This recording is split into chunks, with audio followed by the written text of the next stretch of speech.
আমাদের মতো যারা চাকুরিজীবী মানুষ তাদের কাছে সানডেটা যেমন আনন্দের, তেমনি সানডেতে কিন্তু প্রচুর পেন্ডিং ওয়ার্ক থাকে। তো সেরকমই একটা দিন আজকের সানডেটা। আজকে যাচ্ছি আমরা নতুন বাজার। এ দেখো জোড়াসাঁকো ঠাকুরবাড়ির ঠিক অপোজিট রাস্তায়, মানে দুই ধারেই তোমরা জানোই প্রচুর মার্বেলের দোকান রয়েছে।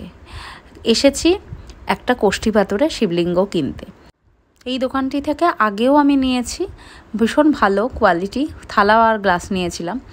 তো প্রচুর মার্বেলের মূর্তি দেখে একদম মন ভালো হয়ে গেল। সবথেকে ভালো লাগলো একটা গণেশ, যেটা আমি রেকর্ড করিনি, গণেশ ঠাকুর আর রাধা মাধব। আমাদের শিবলিঙ্গ কেনা হয়ে গেছে। আমরা কোষ্ঠী পাথরেরই একটি শিবলিঙ্গ নিয়েছি।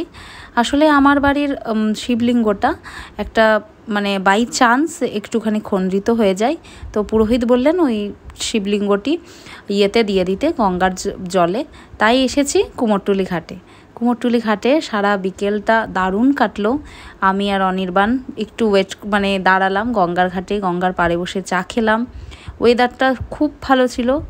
তো চা খেয়ে গেলাম মানি স্কোয়ারে। সেখানে ওয়েট করছিল পূজার কৌস্তব। ম্যাকডিতে অনেক দিন পর খেলাম আর দারুণ একটা সন্ধে কাটালাম।